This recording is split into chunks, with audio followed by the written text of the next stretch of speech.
Entonces, si no tengo accesos para mis ensayos in situ, voy a tener que recurrir a mis ensayos de laboratorio. O sea, en la misma zona quizás haga mis excavaciones y al realizar mis excavaciones, de las excavaciones empiezo a retirar muestras. Y estas muestras las tengo que llevar al laboratorio. Entonces recién parto y digo, ahora sí necesito ensayos de laboratorio. Y aquí tengo que decidir qué ensayos voy a realizar. Un triaxial, compresión simple, un ensayo de corte directo. Todo eso realizo para determinar el ángulo de fricción y cohesión. Para tomar esta decisión, previamente necesito saber de qué tipo de suelo estoy hablando, la clasificación SUP. Y eso es lo que ustedes les han enseñado en mecánica de suelos. Entonces, en mecánica de suelos, pues a ustedes, si les sale una arena, entonces ya sabes qué tipo de ensayos puedes realizar. Si les sale una arcilla, también, pero necesitas saber de qué tipo de suelo estás hablando. No te puedes arriesgar a plantear ensayos de laboratorio si no tienes una idea de las características de tu suelo, ¿no? Y todo tiene que ser coherente. Entonces, nosotros estamos ahora en esta parte, ¿ok? En ensayos de laboratorio. Pero para eso vamos a revisar previamente los conceptos de resistencia al esfuerzo cortante. ¿Hasta aquí tienen alguna duda?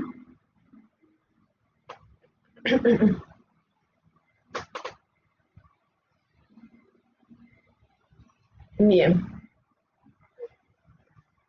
Ahora sí, ¿lograron entrar al Jamboard?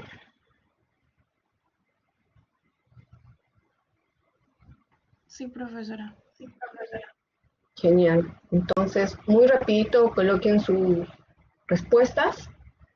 Ustedes están aquí. Esto es lo que les estoy preguntando, ¿no? ¿Qué métodos de exploración in situ recuerdan? Y ya. Ahora, cuando hablamos de construcciones, no solamente estamos hablando de edificaciones, también estamos hablando de grandes represamientos, y en este caso no solamente tengo la carga del represamiento, no es solamente esta carga que voy a tener, porque este es de material suelto, sino también tengo el agua, imagínense, y el agua va a estar ingresando constantemente, va a tratar de ingresar constantemente al represamiento. Entonces, en mecánica de suelos les enseñaron el tema de permeabilidad. En nuestro caso nos estamos concentrando en lo que va a soportar la cimentación, si es capaz o no es capaz de soportar la cimentación. También tenemos el tema de la pérdida de resistencia al esfuerzo cortante. Tú tienes un ángulo de fricción y tienes un valor de cohesión, pero este ángulo de fricción y este valor de cohesión es excedido. ¿Por qué? Por el propio peso del terreno. Imagínense ustedes de acá a 15 años. Espero que no les pase, pero casi siempre veo a mis alumnos en la misma situación, ¿no? Ahora son muy delgaditos, están en forma, ¿no? 15 años y aumentan de peso. Y en 15 años, al incrementar de peso, ¿no? Imagínense vuestros músculos, vuestros huesitos, pueden tener problemas, ¿no? Con suerte, vuestra estructura ósea, no va a fallar, ¿no? Pero eso no pasa en el suelo. Entonces, ¿qué es lo que tenemos en el terreno? La pérdida de resistencia al esfuerzo cortante. El ser humano es mucho más complejo. Tiene huesos, músculos, venas, N cosas que ahí lo pueden mantener. Pero el suelo no, el suelo solamente está compuesto por sólidos, espacios vacíos, a los que llamamos intersticios, espacios vacíos, y dentro de esos espacios vacíos lo que tengo es algunos llenos de agua y otros llenos de aire. Entonces, ¿qué pasó en este deslizamiento? Un día antes se tuvo fuertes precipitaciones y el agua llenó todos los espacios vacíos. O sea, se trabajó con una muestra saturada, ¿no? El suelo se saturó, se incrementó el peso y ese peso fue mayor a lo que soportaba internamente, el ángulo de fricción y la cohesión. Y por eso es que se deslizó. Entonces, ¿qué nos interesa conocer? ¿Cuál es el ángulo de fricción? ¿Cuál es el valor de la cohesión? para determinar en algún momento la resistencia al esfuerzo cortante, ¿no? Que la propone Coulomb, C más esfuerzo tangente de phi. Esta es una expresión que la propone Coulomb.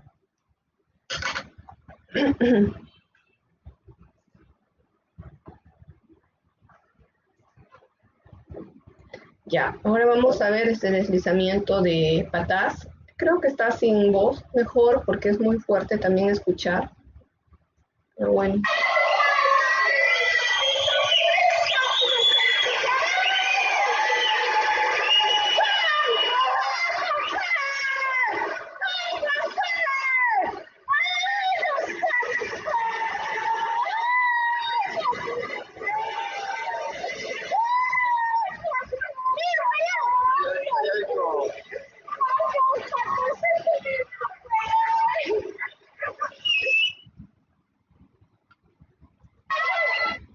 Ese es el deslizamiento de patas.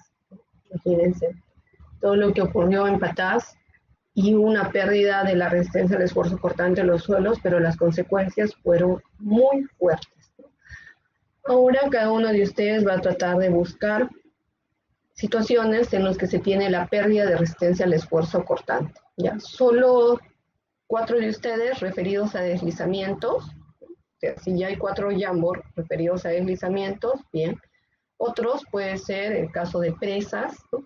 Aquí, por ejemplo, también podemos ver el caso de la pérdida de resistencia al esfuerzo cortante. Miren este vehículo, ¿no? ¿Y qué ocurrió? Cuando tenemos presencia de agua en la superficie, estamos asumiendo que el nivel freático sale a la superficie. Y eso solamente ocurre cuando tenemos el fenómeno de licuación, ¿no? Cuando tenemos el fenómeno de licuación, la presión de poros emerge a la superficie, se tendría presencia de arena y el esfuerzo efectivo, ¿no?, se convierte en cero o a veces hasta un valor negativo, ¿no? Porque lo que nosotros recordamos es que nuestro esfuerzo efectivo es igual al esfuerzo vertical menos la presión de poros. Pero si esta presión de poros se incrementa, entonces hay un momento en que tu esfuerzo efectivo se convierte en cero. Y si no tienes esfuerzo en el suelo, cualquier elemento que esté en la parte superior no va a ser soportado por el suelo. Esa es otra pérdida de la resistencia al esfuerzo cortante del suelo. De hecho, que este suelo inicialmente tenía un valor de phi y quizás un pequeño valor de c, ¿no? Pero después de que ocurre todo este fenómeno, su suelo pierde completamente la resistencia. Bien, entonces ahora les toca a ustedes, les voy a colocar un nuevo Jamboard, donde tengan que buscar situaciones en las que se aprecie la pérdida de resistencia al esfuerzo cortante del suelo. Son un total de casi 40 alumnos, entonces solo 10 de ustedes del tema de deslizamientos, 10 pueden trabajar con el tema de edificaciones, otros 10 situaciones de represas, otros 10 puentes o situaciones como las que estaba viendo, ¿ya? Ok, entonces vayan buscando, les voy a darles unos 5 minutos mientras coloco el nuevo Jamboard. ¿Alguna pregunta hasta aquí?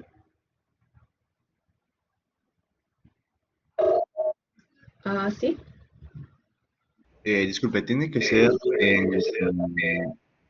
sea, en nuestro entorno, o sea, en Perú, el caso de No. licuefacción y deslizamiento. No, puedes buscarlo de cualquier parte del mundo. Lo importante es que ustedes identifiquen la zona y nos digan, este deslizamiento ocurrió, por ejemplo, el que les mostré es en Patás, Perú, y le pongo en la ciudad. Y ustedes también, ese dato, ¿no? ¿Producto de qué? Y bien claramente todos deben de colocar, se observa la pérdida de resistencia al esfuerzo cortante, del ángulo de fricción, phi, y de la cohesión. Esas son las palabras claves para calificarles. ¿Ya? Vuelvo a repetir. ¿Qué tienen que colocar? Que observan la pérdida de resistencia al esfuerzo cortante. En este caso, el ángulo de fricción y la cohesión. ¿Ya? Entonces vayan buscando sus imágenes y ahora les coloco el Jamboard. ¿Cuál es nuestro objetivo? Que ustedes tengan claramente estos dos conceptos. Esto es básico porque luego les va a permitir muy rápidamente calcular la capacidad admisible del terreno. Les aseguro que cuando lleguemos a la capacidad admisible del terreno, que tiene que ser la próxima semana, el tema lo vamos a desarrollar en no más de 3 horas. porque todos los conceptos previos estamos demorando un poco. Ya está. Ahora voy a cerrar el otro Jamboard de ensayos in situ. ¿Ya?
Listo, ahí les paso el nuevo Jamboard para que coloquen sus imágenes.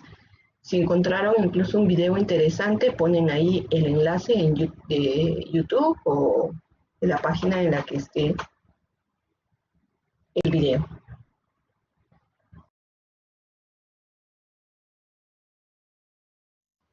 Entonces, pues, un PDF, Puede ser, perdón, Jetsen. un PDF, ¿pueden poner el link?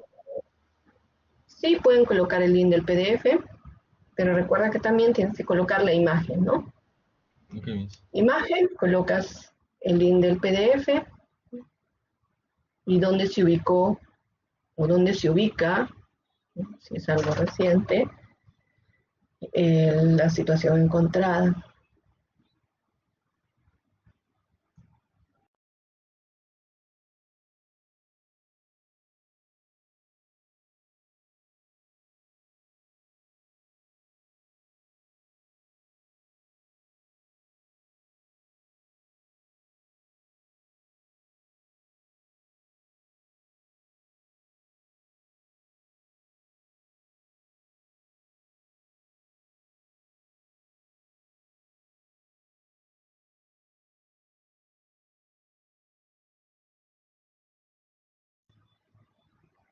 Voy llamando a los alumnos que están en verde para ver si alguno vino. Cadillo Sánchez, Castro Mayor Marco Jesús.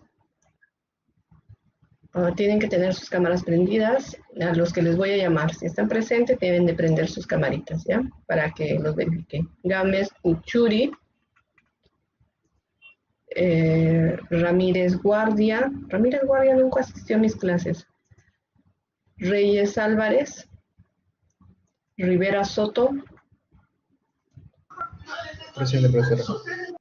Luis Quiñones. Van a tener su camarita prendida y ahora cuando vuelva a llamar me confirman, ¿ya? Luego tengo a Vargas Claudio. Presente, profesora. Estoy sin conexión. Ahorita estoy compartiendo desde mi teléfono, pero no sé cuánto me va a durar. Y ya llamé al Bueno, servicio técnico también, por si acaso. ya. Soluciona su problema y ya. Me voy a tener. Ya. Es Vargas Claudio, ¿no? Ya. De ahí, entonces Vargas Claudio está presente. Ahora sí, me van mostrando sus camaritas. Solís Quiñones. Presente, profesor. ¿Dónde está Solís Quiñones? No te veo. Nada, vuelve a hablar. A ver, Solís.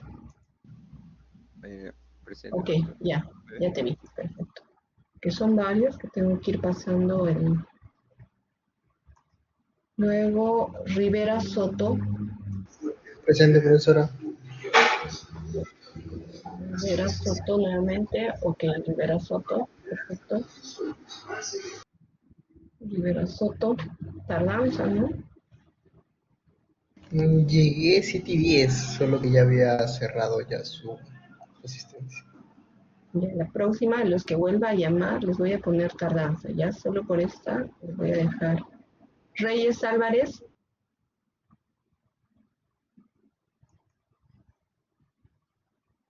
Él sí no está. Okay. Ramírez Guardia. Tampoco. Gámez Puchuri. No está. Castro Mayor.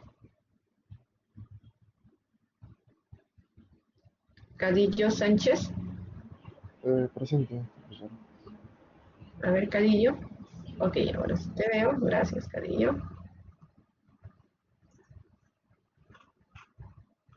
Ya. Listo, chicos. Continúen con su Jamboard.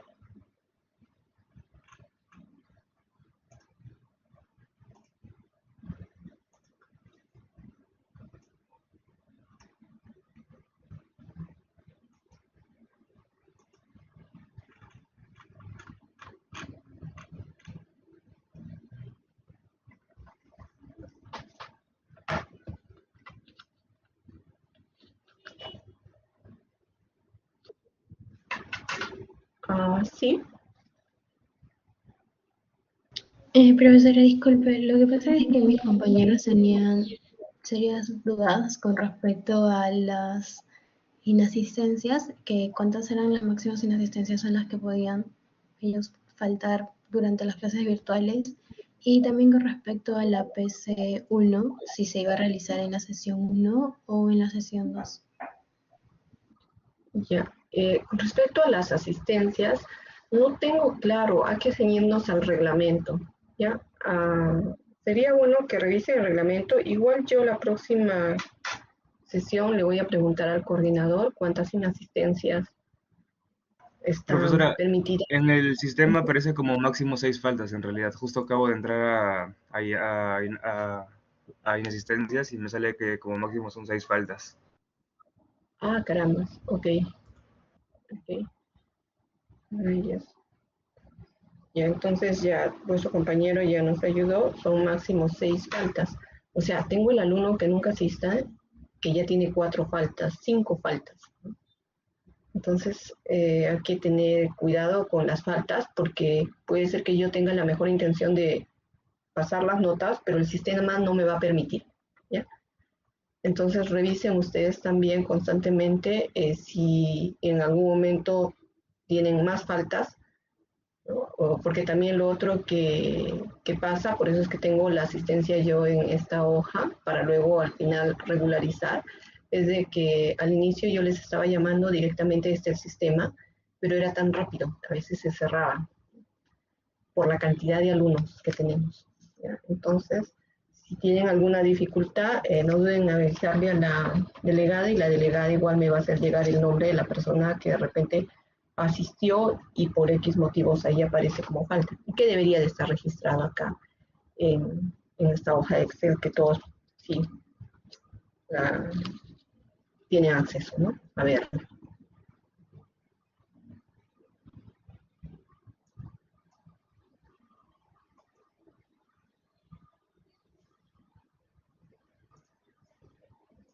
Ya, 3 minutos más, continuamos. Voy a revisar otro Jambo.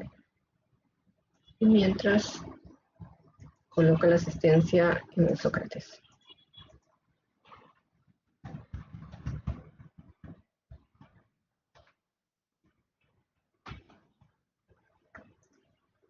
Sí, disculpe, y con respecto a la PC2, ¿se realizará en la sesión de los martes o de los jueves? Ya, ahora ustedes quiero que tomen la mejor decisión. En las sesiones de los martes tenemos 3 horas, ¿verdad? Y en las sesiones de los jueves tenemos 2 horas.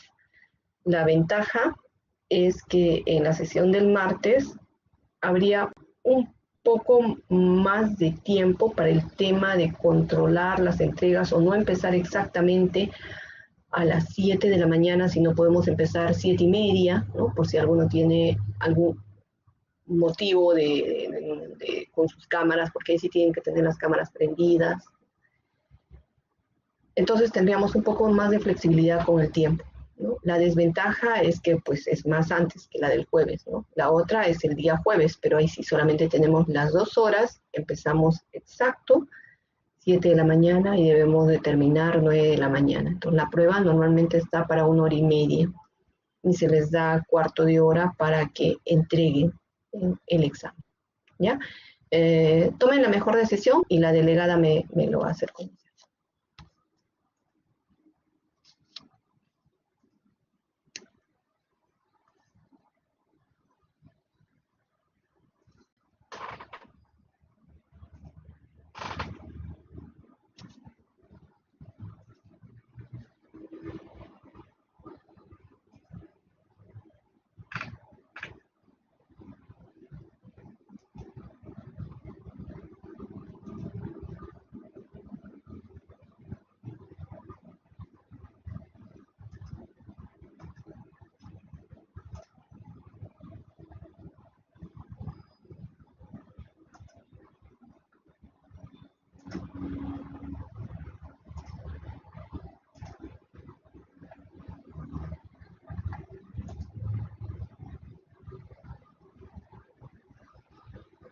Listo, chicos, voy a compartir con ustedes las imágenes que acaban de colocar.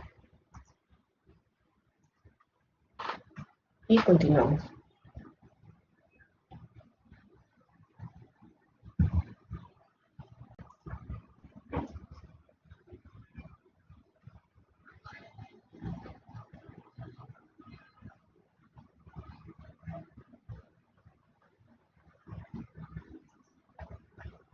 Ya.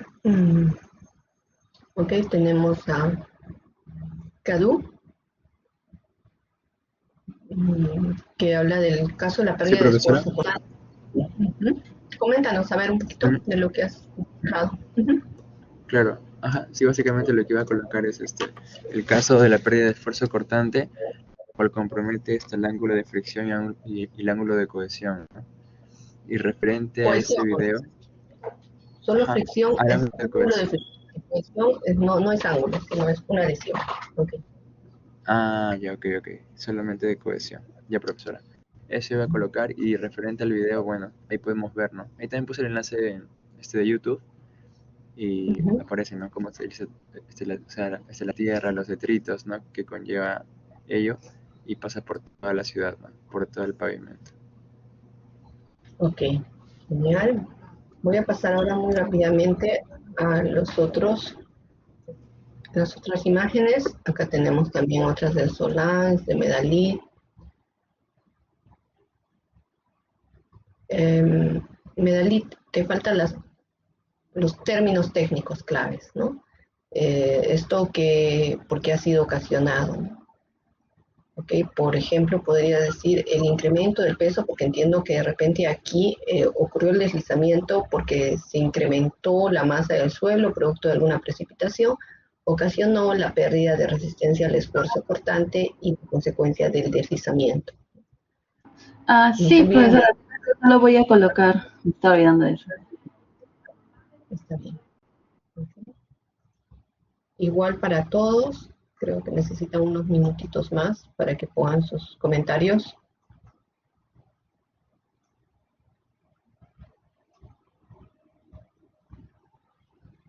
Igual Xiomara.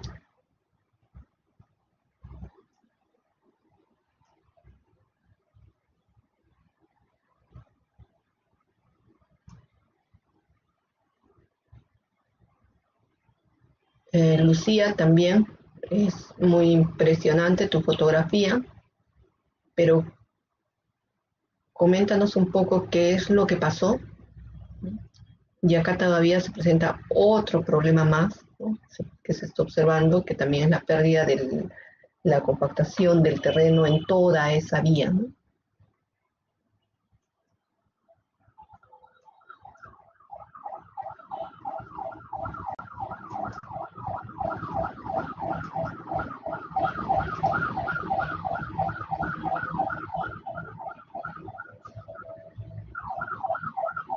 David y Jetsen también faltan sus comentarios.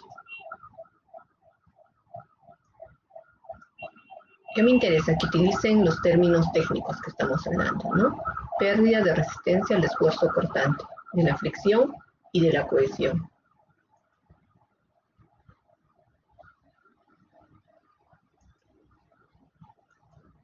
Muy tristes vuestras imágenes, ¿no? Muy fuertes realmente no tomar en cuenta la parte geotécnica del suelo, ¿no?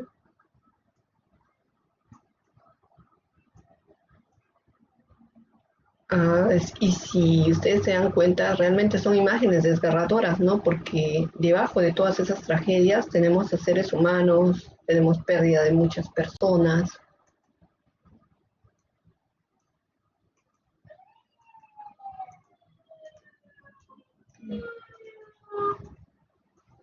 Recuerdo que hace algunos años estaba volviendo a reprocesar los archivos acelerográficos del sismo del 70, donde ocurre todo el aluvión, pero tenía que revisar toda la información histórica y además también los recortes de periódicos.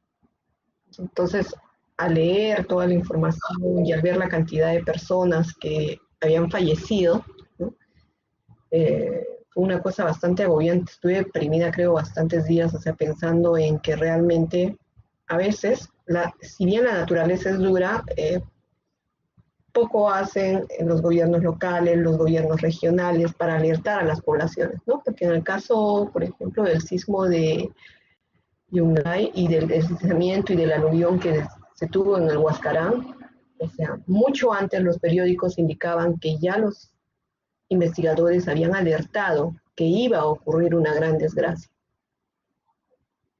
y que años antes había ocurrido un deslizamiento pero más pequeño, ¿no? Y lo alertaban una y otra vez, ¿no? Pero finalmente ocurre toda esta desgracia, la pérdida de toda una población, 15.000 personas que fallecen. Entonces creo que no debemos de esperar que llegue esa situación. Pero también cuando hablamos de gobiernos locales y regionales debemos de pensar que dentro de esos gobiernos locales y regionales trabajan ingenieros civiles formados en diferentes universidades, ¿no? Entonces, ¿dónde estuvo el aporte también de todos ellos? En los periódicos sí se evidencia que hubo todo un intento de los investigadores de tratar de alertar, ¿no? Algo así como estamos comentando en todos estos años, ¿no? Vamos a tener un sismo fuerte en Lima, ¿no? Debemos de estar preparados. Hay zonas que realmente pueden sufrir más daños que otras zonas, ¿no? Principalmente en Lima. Lima no está preparada para un sismo fuerte. Entonces ahí sí se necesita otro tipo de intervención. Muy bien, chicos, entonces ya tuvieron el tiempo necesario. Miss, Y también, disculpe, ¿podría repetir de manera breve, o sea, el concepto básico, que era el final, o sea, era la pérdida de resistencia a la cohesión, a la fricción, y a qué más, perdón? ya, vamos a hacer una cosa más simpática. Les voy a pasar en las diapositivas, me voy a dejar abierto el Jamboard y van a completar, luego de que escuchen la parte teórica, sus comentarios, ¿ya? ¿Ok? Entonces, si necesitan mejorar algo en sus comentarios, está bien. Cuando nosotros hablamos, ya sea de deslizamientos o ya sea de obras de gran magnitud, como en este caso de esta presa, nos preocupamos mucho por dos aspectos, ¿no? Uno, la pérdida de resistencia al esfuerzo cortante a través de los parámetros phi y c, o también los asentamientos excesivos. En este caso sabemos que gran parte de los problemas se da por la pérdida de resistencia al esfuerzo cortante, en el caso de deslizamientos, ¿no? O en el caso de la licuación de suelos, ¿no? O en algunas edificaciones que efectivamente colapsaron porque también sus parámetros de resistencia al esfuerzo cortante se vieron modificados, ¿no? Por ejemplo, si tienes un sismo, encontraste la imagen de un sismo y de una edificación que falló ante un sismo, ¿no? Entonces es probable que el sismo, al haber realizado los diferentes movimientos en el suelo, de hecho comportar el suelo en sus características dinámicas, alteró todos sus parámetros de resistencia al esfuerzo cortante. Si construyes algo, lo que estás haciendo es incrementar los esfuerzos en el suelo, ¿no? Lo que les decía, ¿no? Imagínense de aquí 15 años que ustedes incrementen de peso, están incrementando también sus esfuerzos. En el caso del suelo también estaríamos incrementando, ¿no?, las cargas en el terreno. Si excavas, lo que haces es aliviar esos esfuerzos. Hay algunas técnicas donde también consideran que para disminuir el tema de los asentamientos realizan todo un proceso de excavación, liberan el suelo y entonces se asume que el suelo tendría que ser capaz de soportar la misma carga que tuvo originalmente. ¿Cuál es el objetivo de este tema? Conocer el concepto de resistencia al corte, identificar el criterio de ruptura de los suelos. ¿Han visto sus propias imágenes? ¿Por dónde pasó la ruptura de vuestros suelos? ¿Qué tipo de falla tuvo en el caso de los deslizamientos? Acá viene lo que nos interesa, conocer los diferentes tipos de ensayos de laboratorio para determinar la resistencia al corte del suelo. Hasta la clase anterior hemos hablado de ensayos in situ. Ahora nos toca ensayos de laboratorio. Identificar las condiciones geotécnicas para la aplicación de la resistencia al corte. Conocer los ensayos in situ para determinar la resistencia al corte, esto ya lo hicimos, ¿no? Lo acaban de poner en su otro ya. Entonces, cuando hablamos de la resistencia al esfuerzo cortante, es la resistencia que ofrece el suelo para superar sus esfuerzos de corte aplicados. Entonces, ¿qué debemos de asegurar? Que lo que va a soportar el terreno sea mucho menor, mucho mayor de lo que le vas a cargar al terreno. Si tú le vas a cargar una edificación, lo que le vas a cargar, los esfuerzos que van a transmitir, tienen que ser menores a los que vaya a tener el propio suelo. ¿Para qué? Para que pueda soportar. Esa es la lógica. Y cuando hablamos de los mecanismos de resistencia, hablamos de dos tipos de resistencia: resistencia entre partículas y resistencia por superposición. La resistencia de partículas básicamente depende de la fricción entre partículas, ¿no?, y de la cohesión. Y la resistencia por superposición es un trabazón interno que tienen las partículas del suelo. Entonces, cuando nosotros hablamos por resistencia, hablamos de resistencia entre las partículas, y esa es la que generalmente estudiamos en geotecnia, ¿no? La fricción, que está dado por un ángulo, phi, y la cohesión. Y la otra es la superposición o trabazón. ¿Qué viene a ser la fricción? Es un esfuerzo, el esfuerzo tangencial necesario para provocar el deslizamiento del cuerpo depende de un esfuerzo normal, como pueden ver acá, y de un esfuerzo lateral, esfuerzo cortante, que eso te permite encontrar el coeficiente de fricción.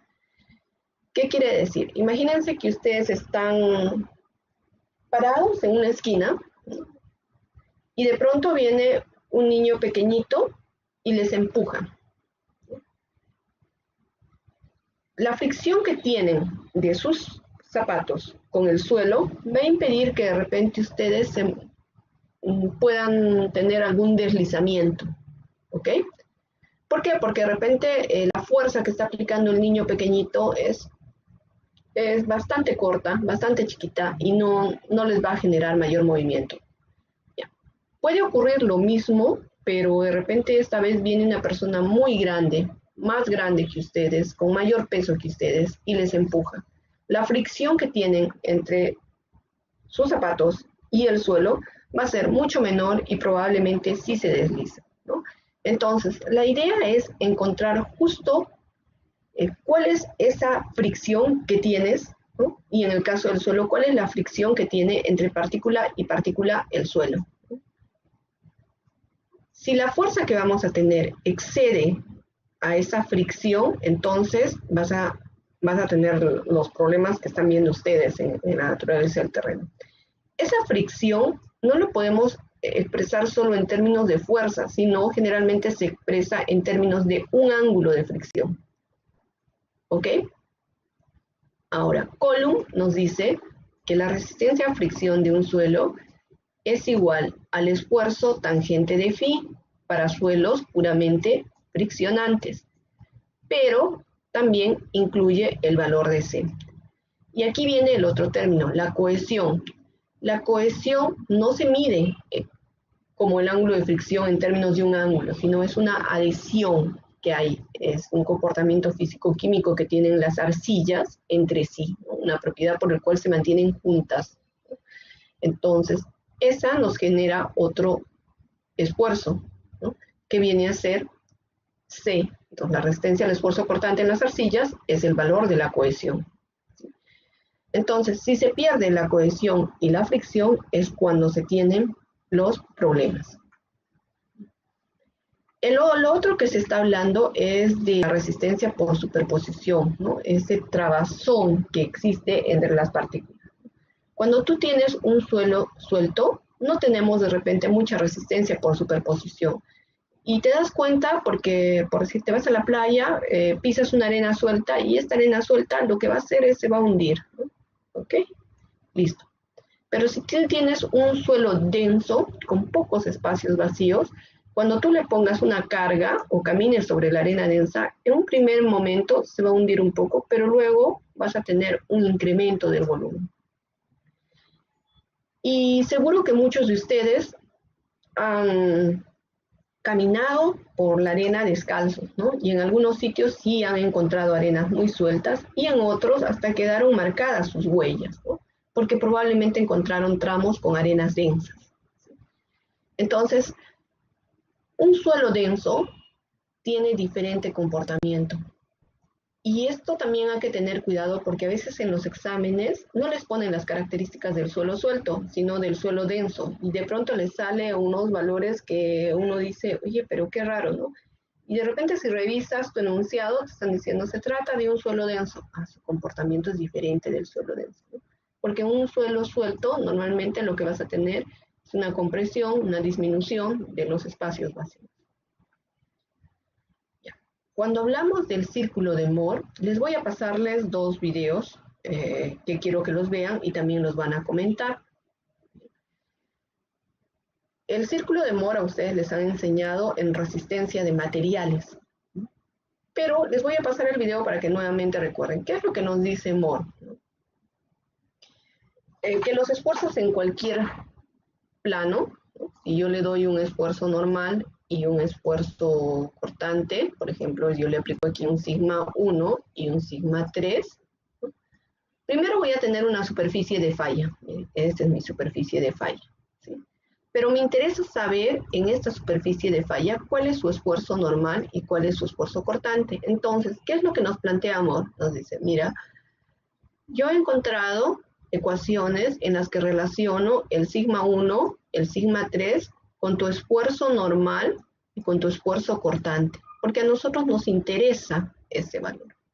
Y eso es lo que plantea Moore, plantea su gráfico, que a través de circunferencias, si nosotros le damos los datos del sigma 1, ¿no? Entonces le dice, hazte un gráfico, pones aquí esfuerzo cortante y aquí esfuerzo normal. Si tú me das el sigma 1 y me das el sigma 3, vas a formar, estos dos van a ser tu diámetro y vas a poder trazar tu circunferencia. Y si tú trazas tu circunferencia, un punto tangente a esta circunferencia te va a dar el máximo esfuerzo de corte y el esfuerzo normal. Y su horizontal te va a ayudar a determinar el ángulo de fricción y el valor de la cohesión. Recuerden que todo nuestro objetivo es encontrar cómo determinar el ángulo de fricción y la cohesión, porque si no determino el ángulo de fricción y la cohesión, no voy a poder calcular mi capacidad admisible del terreno. ¿Sí? Bien, eso es lo que te dice Moore, ¿no? Te dice que todos los elementos debajo del terreno están en equilibrio, ¿no? Pero recuerden que cuando nosotros sacamos una muestra, esta muestra originalmente en el terreno estaba confinada, o sea, tenía suelo al costado. Y al retirarlo, pues básicamente le estamos quitando ese confinamiento. Entonces, por eso es que existen algunas pruebas en donde sí se trata de simular el confinamiento interno que se tenía en el suelo, ¿no? Por otro lado, cuando nosotros hablamos de la falla, este plano de falla tiene otro ángulo y es un ángulo teta, ¿no? este plano de falla, el ángulo de plano de falla, no es el ángulo de fricción, porque el ángulo de fricción es el ángulo que internamente tiene. Este ángulo es cuando ya falla el suelo, ¿no? Entonces, normalmente este ángulo va a ser siempre mucho más grande que tu ángulo de fricción. Si ustedes recuerdan trigonometría y geometría, y ahora necesitamos que recuerden, ¿no? Este valor es el valor de teta. Es este mismo de acá. Entonces, si tú quieres saber a qué es igual dentro de la misma, acá le voy a poner, dentro de la misma circunferencia, por ejemplo, tienes el punto tangente. Si tú quieres saber a qué es igual el ángulo externo en un triángulo en función de teta, ¿a qué era igual? ¿Recuerdan?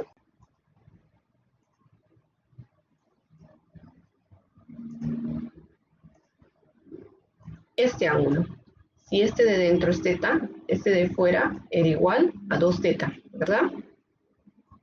Ya. Entonces, en este tema, tú tienes 3 opciones. O recuerdas bien tu geometría y trigonometría, y los ejercicios se van a resolver muy rápido, ¿no? O eres muy buena en AutoCAD porque estás en modalidad virtual y dibujas todo en AutoCAD y vas a tener todos tus resultados gráficamente, ¿no? O utilizas tus ecuaciones matemáticas que también Moore plantea, ¿no? Entonces haces uso de álgebra, ¿no? Entonces tienes ahí 3 opciones y eso es lo bueno de este tema. Entonces, nuevamente, tenemos nuestra muestra y ¿qué pasó con esta muestra? Que se le sometió a una carga vertical, un sigma 1, y también este suelo estuvo confinado en algún momento, o sea, tiene un sigma 3.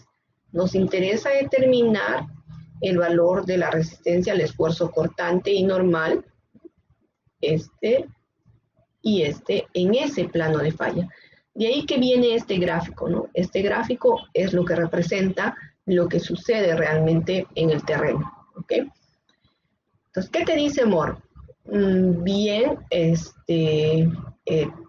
el valor del esfuerzo normal y del esfuerzo cortante lo puedes determinar de esta manera, ¿no? Y él encuentra sus expresiones matemáticas, ¿no? Y que a ustedes en el curso de resistencia les han explicado más al detalle todo el procedimiento que hizo, ¿no? Entonces habla de un sigma X, sigma Y, o sea, para nosotros sería sigma 1 y sigma 3, ¿no? Respectivamente. Entonces, con esos valores, tú podrías encontrar, ¿no?, estos esfuerzos y también encontrar el valor del ángulo alfa en el terreno. Ahora, si analizamos más detalladamente el círculo de Moore, también nos indica que los esfuerzos actuantes en el estado de plano de esfuerzo se pueden plotear en el plano esfuerzo normal versus esfuerzo cortante. Espero que esta parte de por qué graficamos esfuerzo normal y esfuerzo cortante les quede claro, ¿no? Es justamente porque tenemos este tipo de falla y lo que nos interesa saber es en esta parte qué es lo que está sucediendo, cómo son los esfuerzos, ¿sí? Por eso es que nosotros graficamos esfuerzo cortante versus esfuerzo normal. Moore te dice que puedes obtener gráficamente ese resultado, entonces, que puedes trazar el círculo de Moore, ¿no?, la convención de signos. ¿Y qué es lo que hace aquí Moore? Te dice, muy bien, tienes tu circunferencia, ¿sí? Primero vamos a determinar el radio, y acá hay un error en el radio. Entonces, tú tienes el radio, y luego recuerda simplemente el teorema de Pitágoras. Vamos a poner así.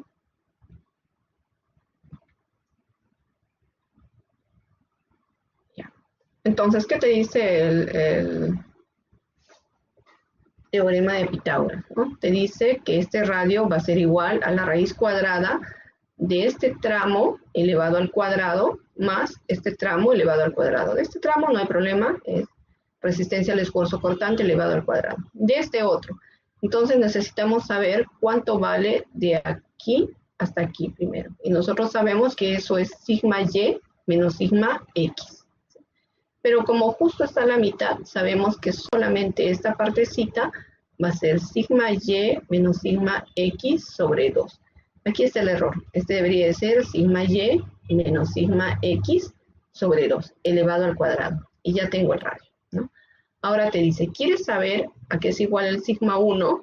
Muy bien, entonces el sigma 1 va a ser igual, ¿no?, a todo este tramo, más el radio. ¿Okay? Voy a pintar de otro color. Entonces, el sigma 1 va a ser igual a todo este tramo más este radio. ¿Sí? Acá ya sabemos que el radio está mal, debería de ser así. Sigma y menos sigma x. Acá también le voy a poner de una vez sigma y menos sigma x.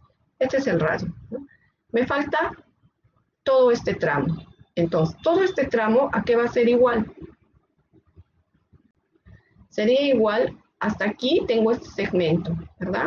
Entonces diría, sería igual a sigma x más esta mitad es la misma que esta que acabo de sacar, más sigma y menos sigma x sobre 2.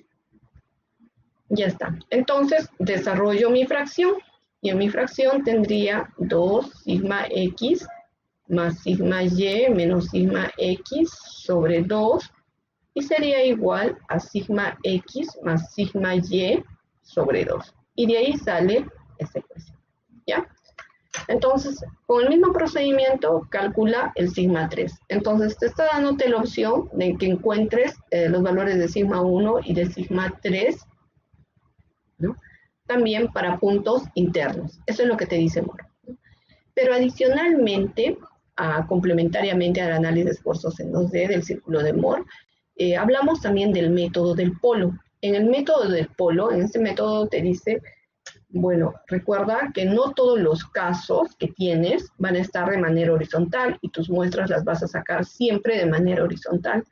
Puedes tener casos en los cuales, ¿no?, tu superficie esté inclinada, como las imágenes que acaban de colocar, donde vuestra muestra realmente no tiene el mismo alineamiento topográfico que del primer caso, sino puede estar de esta manera, ¿no? ¿Ok? Sí. En ese caso, el análisis que estás haciendo en Moore, si tú quieres saber cuáles son las direcciones que vas a tener, puedes utilizar el método del polo. Primero, para tu línea de falla. Para tu línea de falla te dice, traza tu círculo de Moore, ¿ok? Ahora ubica en tu punto alto, ¿no?, proyecta tu esfuerzo principal mayor hacia la parte superior, le pones una letra B y trabajas una línea horizontal paralela al diámetro, ¿no? Luego unes el punto superior con el punto medio y esa misma te va a dar la dirección en la cual está fallando tu muestra. Ahora, ¿quieres saber en qué dirección está tu muestra? De ese mismo punto unes con tu sigma 3 y tienes tu primera dirección. Unes ese punto con tu sigma 1 y tienes este otro. Entonces tienes la dirección en la cual estás analizando tu muestra. Ese es el método de polo, ¿no? Entonces dice, así que sencillo, sí, pero los autores han tratado de demostrar y por eso es que es muy famoso el método del círculo de Moore. ¿No le creen? Bueno, entonces traten de sacar varios ensayos y prueben, ¿no? Y prueben qué valores de esfuerzos les salen y ubiquen y entonces eso es lo que probablemente también a ustedes les salga, ¿no? Entonces, ¿cómo plantean sus métodos los autores? En base a una serie de pruebas, series de ensayos, y luego sacan ya algo estandarizado, ¿no?, para que pueda ser utilizado. Ese es el método del polo y el círculo de Moore. Entonces, en este curso vamos a utilizar esos criterios. Aquí tienen el video, ¿no?, que les voy a compartir, a ver, y mantener, que me gustaría que revisen del método del polo. ¿Ya? Les voy a compartir ahora, que vale la pena que lo vean. Está en inglés, yo sé que son muy buenos en inglés. Es este. ¿Ya? Lo van a ver luego, cuando les diga que necesitamos avanzar un poquito. ¿Qué más tenemos? Entonces, cuando nosotros hablamos del círculo de Moore, otra vez debemos de recordar cómo va a fallar el suelo, ¿no? Tienes tu sigma 1. A este sigma 1 llamamos esfuerzo principal mayor. Esfuerzo principal mayor. No se olviden. Y al sigma 3 que le vamos a aplicar en los diferentes ensayos, principalmente en el triaxial, se denomina esfuerzo principal menor. Pero el detalle es aquí, que de este sigma 3 tengo muchos sinónimos y a veces en las prácticas les ponen con algún otro nombre, ¿no? Entonces van a ir anotando qué otros nombres más tiene el sigma 3 y eso lo van a colocar en un nuevo Jambo, ¿ya? Primer nombre del sigma 3, esfuerzo principal menor. ¿Sí? Ese es el primer nombre. Ustedes me tienen que encontrar por lo menos 3 nombres más conforme vaya hablando del sigma 3. Bien. Entonces, tú tienes tu muestra. Este es el esquema de esta muestra. Este es el esquema de esta muestra, ¿no? Y tienes un ángulo de plano de falla. ¿Ok? Ese ángulo de plano de falla le vamos a denominar, en algunos libros le denominan teta, en otros le denominan alfa, ¿no? Por ejemplo, acá. Ese alfa de aquí es unir tu punto tangente por donde está pasando tu envolvente de falla. Esta es tu línea envolvente de falla. Y siempre les piden, ¿no? Trazar la línea envolvente de falla. Okay. Si unes con tu sigma 3, con tu esfuerzo principal menor, ¿no? Estás hablando del ángulo alfa. Este ángulo alfa. Y aquí tienes el valor de phi. Si tú proyectas, tendrías la intersección de este punto y la distancia hasta el origen, te daría el valor de la cohesión. Y es lo que tú quieres, ¿no? Determinar el valor de phi y el valor de la cohesión. Igual aquí, miren, voy a volver a trazar. ¿Sí? Tengo aquí mi alfa y en todo caso todo esto vendría a ser 2 alfa, mi ángulo externo, ¿no? 2 alfa. Ya. ¿Cómo determino esta distancia? Si sé que este ángulo es phi, entonces digo, cotangente de phi va a ser igual a cateto opuesto, cateto adyacente, que vendría a ser, le voy a poner acá una D, sobre mi cateto opuesto. Entonces, si quiero saber cuánto vale mi D, esta distancia es C cotangente de phi, ¿ya? Y de ahí tenemos C cotangente de phi. Ya. Si queremos saber cuánto tenemos desde aquí hasta esta mitad, ¿qué tendríamos que hacer? Si tengo aquí sigma 1 y sigma 3, sé que todo esto vale sigma 1 menos sigma 3. ¿Sí? Y que la mitad vale sigma 1 menos sigma 3 sobre 2. Pero si yo quiero saber mi distancia de este punto hasta la mitad, sería igual a sigma 3, acá lo voy a hacer, sería igual a sigma 3 más todo este tramo, ¿no? Sigma 1 menos sigma 3 sobre 2. Y que lo acabamos de calcular hace poco y me quedaría como sigma 3 más sigma 1 sobre 2 resolviendo la fracción. ¿Sí? Pues quiere decir que todo este tramo es sigma 1 más sigma 3, todo esto entre 2. Entonces, ¿cuál es el objetivo? Si vas a determinar el ángulo de fricción y tú vas a tener de datos de laboratorio siempre el sigma 3 y siempre el sigma 1, ¿no? Con el sigma 3 y sigma 1, con esos dos datos ya deberías de determinar el ángulo de fricción y el valor de la cohesión. Pero claro, la pregunta sería, pero ¿y cómo saco la tangente? Porque realmente, o sea, acá el hecho está en que tú tengas la tangente de esta circunferencia. Ya, tienes dos opciones. Primero, si el suelo es puramente friccionante, siempre va a pasar por el origen. Entonces ahí te bastaría con una sola prueba, ¿no? Voy a borrar esto de aquí.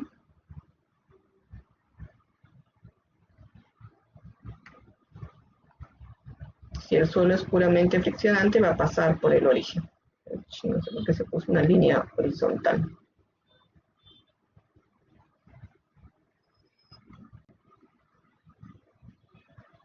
¿Ok? Entonces, si pasa por el origen, ya sabes, ¿no? Si tienes tu circunferencia, porque tú vas a darle el valor de sigma 1 y sigma 3, no vas a tener mayor problema. Normalmente en el laboratorio se hace 3 ensayos. Eso es lo normal, o sea, tienes que coger 3 de estas muestras, ¿no? Y luego buscas una línea tangente a los 3 puntos. Ese es el detalle, ¿no?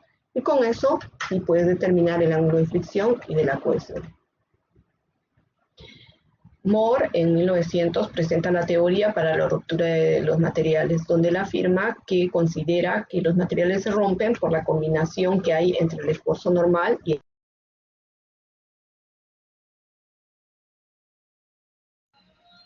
Se le fue el audio.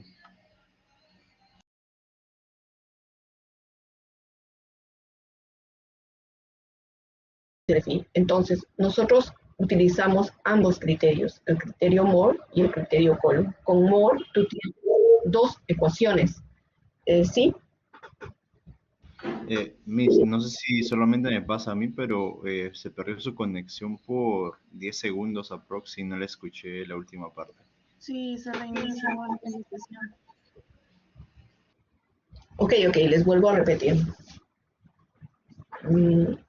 Ya, debe ser desde el criterio de ruptura Moore-Coulomb, ¿no? En el criterio de ruptura Moore-Coulomb, Moore en 1900 presenta la teoría de ruptura, donde te dice que para que los materiales se rompen por causa de la combinación entre el esfuerzo normal y el esfuerzo cortante. Moore, recuerden que presenta 2 ecuaciones, ¿no? Luego viene Coulomb, que nos dice que la resistencia al esfuerzo cortante es igual a C más esfuerzo tangente de phi. Entonces, ahí tendríamos 3 ecuaciones. ¿Cuál es nuestro número de incógnitas? Nuestro número de incógnitas es phi y C. 2. Entonces, tienes 3 ecuaciones y 2 incógnitas. Matemáticamente puedes resolver y obtener esos valores, ¿no? También la envoltoria de ruptura o la línea envolvente es una línea curva en realidad, ¿no? O sea, tienes varias circunferencias y la verdad es que lo que te sale es una línea curva. Pero nosotros lo aproximamos y decimos, ok, vamos a poner una línea recta. ¿Ok? Recuerden que este simbolito es de resistencia al corte, que C es igual a la cohesión, que phi es el ángulo de fricción interna y que este es el esfuerzo normal al plano de ruptura. Entonces, ustedes en sus imágenes deberían de colocar la pérdida de resistencia al esfuerzo cortante de phi y C, y si desean adicionalmente escribir, ¿no?, que esa resistencia al esfuerzo cortante, de acuerdo a Coulomb, estaría dado por C más esfuerzo tangente de phi. Ya, ¿qué pasa si tu suelo está saturado? Y esa es otra cosa que quiero que vean en sus propias imágenes, ¿no? Cada uno trabaja con sus imágenes. Tu suelo estuvo saturado, o sea, asumes tú que todas esas fallas que se presentaron fue porque tu suelo estuvo saturado. En el caso de los deslizamientos o de las ecuaciones, probablemente van a decir que sí, pero en el caso de los sismos, no necesariamente estuvo saturado. Si no estuvo saturado, entonces tú estás trabajando con esfuerzos normales, ¿no? O sea, esa es tu expresión. Pero ¿qué pasa si tu suelo está saturado? Tendrías que trabajar con esfuerzos efectivos. Y tu expresión sería de esta manera, ¿ya? Entonces, todos los que vean en sus imágenes y creen que su suelo estuvo saturado, su resistencia al esfuerzo cortante debe ser calculada de esta manera. Los que no, su resistencia al esfuerzo cortante, no se trabaja con esfuerzos efectivos. Y aquí también hablamos de un C', un Phi', ¿no? Y esa es otra cosa que también les pedimos en las prácticas, ¿no? Identifica y dame los valores de phi y C en esfuerzos normales, y luego phi' y C' en esfuerzos efectivos. ¿Por qué en esfuerzos efectivos? Porque el esfuerzo efectivo sí considera la presión de poros.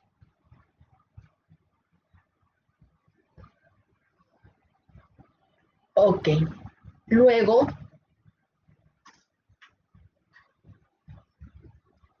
nuevamente, si volvemos entonces a recordar el criterio de ruptura Moore-Coulomb, establecen que la ruptura por corte ocurrirá cuando el esfuerzo de corte alcanza justo el límite de la línea envolvente. Y aquí habla ya del esfuerzo principal mayor y del esfuerzo principal menor, ¿no? Entonces, decíamos que para nosotros esta línea de falla, ¿no?, que no es el ángulo de fricción, sino ya el ángulo del suelo falló, es lo mismo que geométricamente plantearla así. Entonces, este es Z. Entonces, te van a pedirte que además de encontrar el ángulo de fricción, el valor de la cohesión, encuentres el ángulo del plano de falla. Ese ángulo de plano de falla, ¿no?, es 2θ. O sea, ese 2θ es igual a 90 más phi. Pero si despejo, entonces me queda 45 más phi medios. O sea, si ya tienes el ángulo de fricción o si tienes el ángulo del plano de falla, puedes calcular internamente los otros datos, ¿no? Por otro lado, si ahora hacemos un poquito de uso de las matemáticas básicas, ¿no? Entonces nosotros decimos, a ver, acá que tengo un triángulo rectángulo, ¿sí? Tengo mi triángulo rectángulo. Esta línea que siempre me sale, a ver, esta.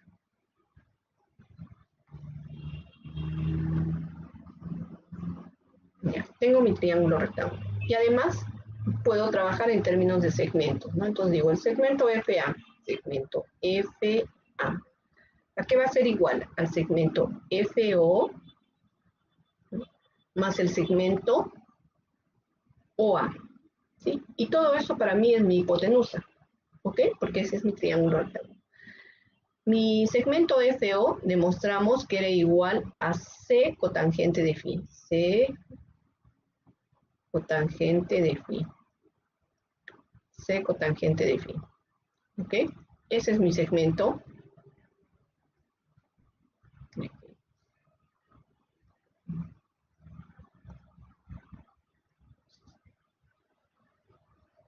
Ya, si estoy hablando de esfuerzos efectivos, sería un C', un phi', ¿no? Y todo este tramo, hemos demostrado que si esta partecita de aquí vale sigma 1 menos sigma 3, todo esto sobre 2, y yo quiero llegar hasta aquí, todo este tramo valía sigma 1 más sigma 3 sobre 2. Este de acá vale sigma 1 más sigma 3 sobre 2, ¿no? Porque estaba sumando sigma 3 más toda esta mitad, y me sale eso. Entonces, el segmento FA no es más que C cotangente de phi más sigma 1 más sigma 3 sobre 2.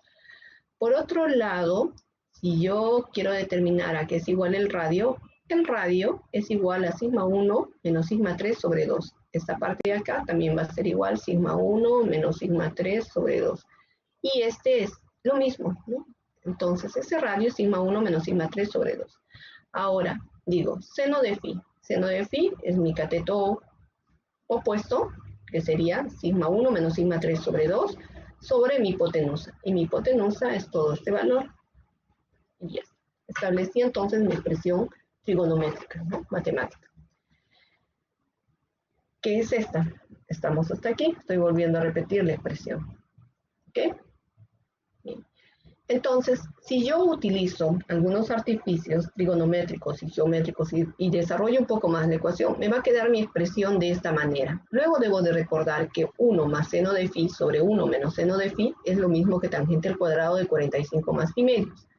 Y que coseno de phi sobre 1 menos seno de phi es tangente de 45 más phi medios. Entonces, si yo reemplazo y en vez de colocar esta expresión, coloco esta otra.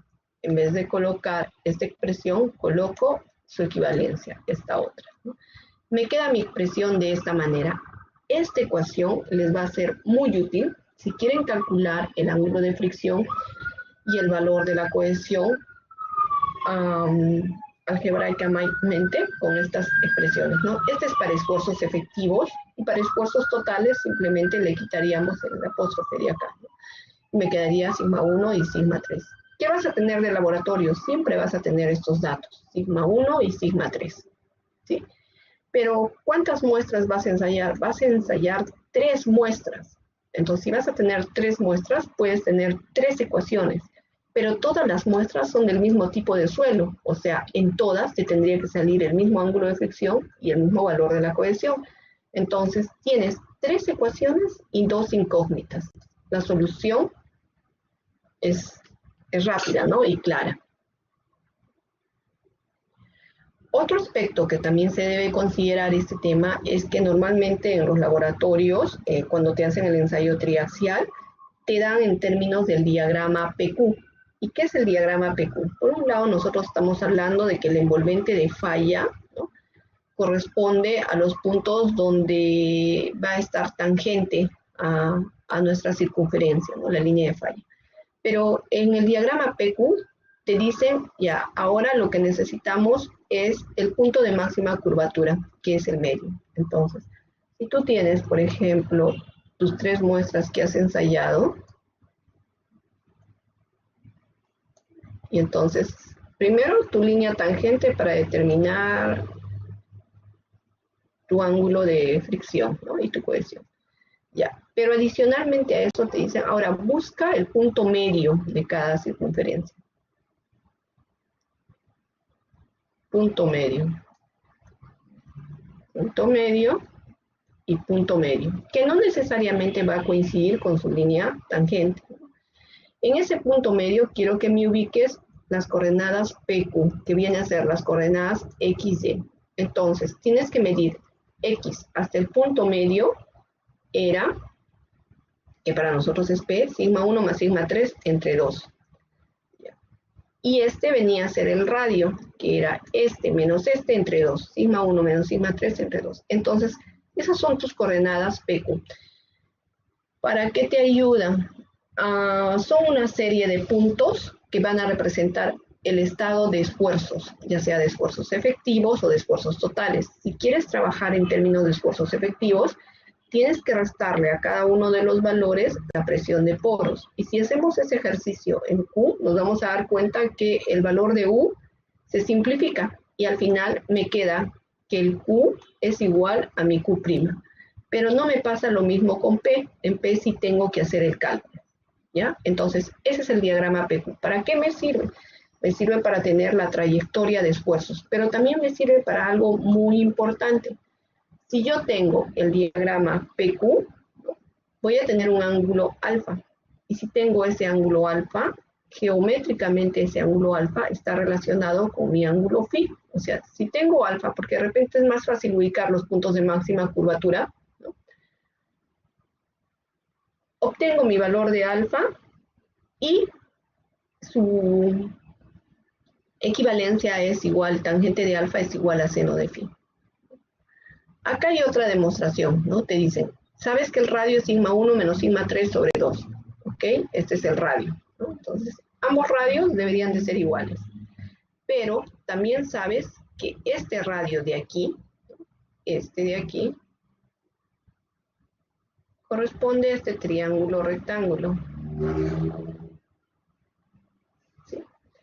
Y si tú dices seno de phi es igual a cateto opuesto sobre hipotenusa, entonces quiere decir que mi radio va a ser igual a toda mi hipotenusa por seno de alfa. ¿Y cuál era mi hipotenusa? Era todo este tramo, ¿no? Y todo este tramo es esto de acá, ¿no?, por seno de phi. Entonces estás igualando. ¿Por qué igualas, ¿no? Para encontrar alguna relación entre el Q y el P. Entonces, finalmente, desarrollando, te sale que Q es igual a P seno de phi más C coseno de phi. También les va a ser muy útil porque nuestro objetivo es encontrar el ángulo de fricción. Entonces, tú tienes tu envolvente de falla que corresponde a las líneas tangentes y que van a formar siempre un ángulo recto con esto, ¿no?, con el centro de tu circunferencia. Y a la vez tienes los puntos de máxima curvatura que corresponden al diagrama PQ. Algunas veces de repente solamente te van a dar el diagrama PQ como para que calcules el valor del ángulo alfa y a partir del diagrama PQ tienes que sacar el ángulo de fricción, porque ¿qué te están dándote? Si tú tienes PQ, tienes las distancias, ¿no? ¿Ok? Entonces, si por ejemplo yo prolongo, lo que voy a tener son dos triángulos rectángulos, son dos triángulos rectángulos, ¿no? Uno, este de acá, y 2, que corresponde al triángulo rectángulo súper grande, ¿sí? Entonces, por semejanza de triángulos, puedo hallar todas las dimensiones que me faltan, porque tienes datos, o sea, al saber P, sabes la distancia, y al saber Q, tienes la altura. Entonces, por semejanza de triángulos, tú podrías calcular este alfa y relacionarlo con el valor de phi, ¿sí? O lo otro es dibujas en AutoCAD, ¿no? Porque siempre en el laboratorio vas a tener el sigma 1 y el sigma 3. Sigma 1 y sigma 3. Y bueno, trazas la tangente también. O utilizas las ecuaciones matemáticas, las expresiones que les he mostrado anteriormente, ¿no? Hablamos luego de esfuerzos de tensiones totales y esfuerzos efectivos, y hablamos de condición drenada y condición no drenada. Condición drenada significa que el agua va a fluir dentro y fuera del suelo, ¿no? Tienes un estrato y tanto por la parte superior como por la parte inferior pueden fluir. No drenada cuando no fluye. Por ejemplo, tienes algunas arcillas atrapadas dentro del suelo y no pueden fluir ni por la parte superior ni por la parte inferior. Esa es una condición no drenada. En el laboratorio nosotros tenemos diferentes tipos de ensayos, ¿no? Vamos a ver 3 de ellos. El ensayo de corte directo, que solamente trabaja en un solo plano, XY, y el ensayo de compresión simple, que sí trabaja en los 3 ejes, ¿ya? Pero ahora sí necesito que vean el video.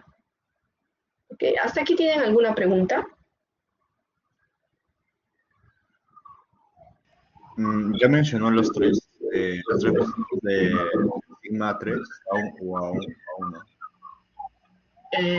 no. No he mencionado todavía. Ok. Eso todavía no lo he mencionado. Lo que sí es que les decía que tenemos 3 ensayos. Uno es el ensayo de corte directo, otro es el triaxial y el ensayo de compresión simple. Es en el ensayo triaxial donde se tiene que aplicar el sigma 3, que hasta el momento ustedes lo conocen como esfuerzo principal menor. Y que cuando hable del triaxial les voy a mencionar los otros nombres del sigma 3, ¿ya? Y eso les va a representar por cada nombre que se acuerden 0.1. Ahora, les he pasado el video, les pido que por favor vean el video, ¿no? Y hagan sus comentarios, qué es lo que vieron en el video, ¿no? Para qué te sirve el método del polo, ¿no? Y qué más pueden comentar sobre el círculo de Mohr. Ya. Quiero ver si acá les queda espacio, creo que aquí ya tuvieron tiempo como para colocar la información, ¿sí? Esto se lo cierro.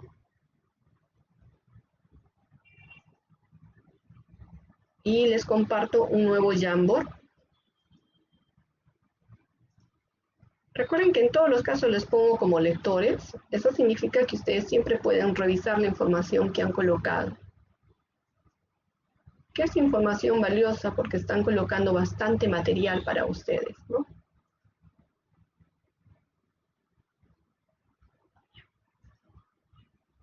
Y acá ponemos análisis del video o conclusiones del video.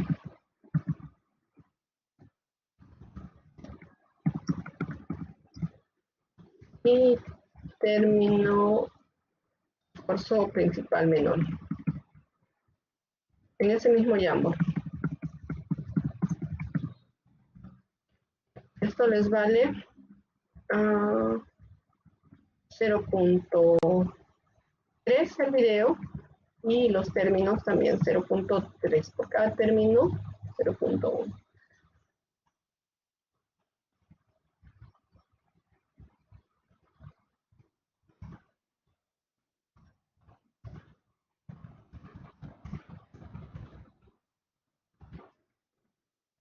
Listo. Ahora les comparto.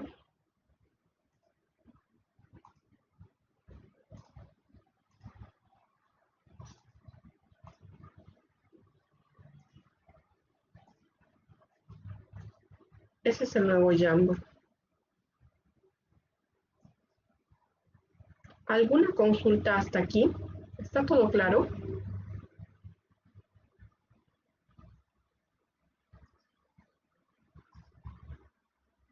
Diomar, Lucas, ¿todo claro?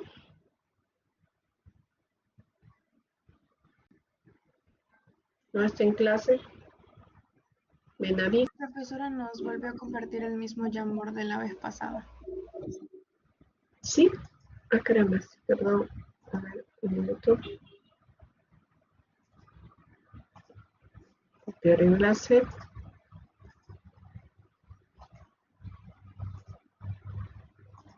Ya. Ese sí es, ¿no? Sí, ese sí. Sí.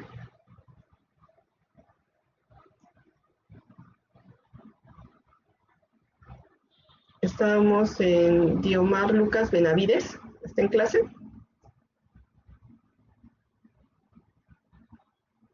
A ver, no se escucha tu micrófono. ¿Estás con problemas de tu micrófono, Benavides? Ya está, profesora, disculpe.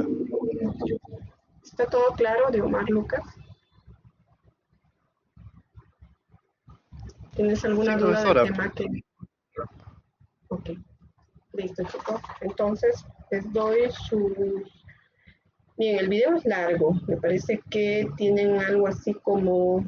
¿Cuántos minutos? ¿Alguien me puede confirmar cuántos minutos dura el video? ¿10 minutos? 13 minutos. 13, 15 profesora. minutos. 13. Ya, les doy 15 minutos porque traten de recortar la introducción y la parte final, ¿no? Y a las 9:10 me colocan los comentarios del video. Ya, les estoy dando 20 minutos. Listo.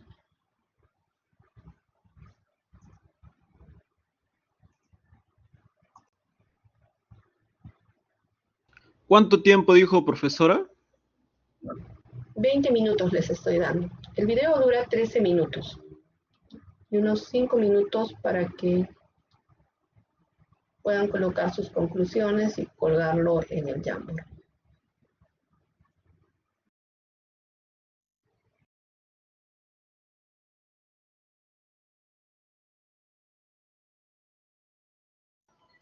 ¿Qué tal? Buenos días. ¿Pueden compartir de nuevo el Jamboard, por favor? Ya. Okay. La delegada, no olvide siempre de apoyarme en compartir 2 o 3 veces nuevamente el Jamboard. Ahí lo tienen.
¿Cómo van, chicos? ¿Ya puedo cerrar el Jamboard? Díganme si no, cuánto tiempo necesitan. No, unos 10 minutos más, por favor. 10 minutos. Ok.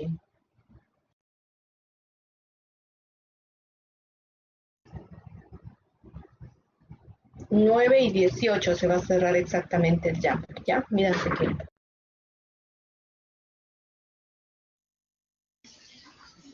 Profesora, una consulta. Sí, Sino que yo había entrado a las 8 de la mañana porque ayer me quedé hasta tarde estudiando. No sé cómo puede hacer para pasar asistencia. voy a ver si me aceptan ponerte tardanza para que no te quede como falta. Ya, A ver, ya, tu mijo. apellido es Gámez, ¿no? Sí, sí, mijo. Gámez.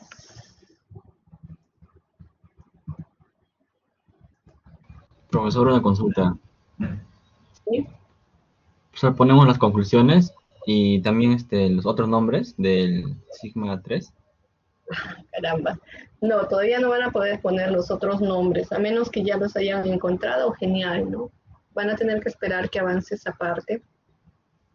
O sea, voy a cerrar el Jamboard temporalmente y luego lo voy a volver a abrir, Ok, ya profesor, para gracias. avanzar a las 9:20.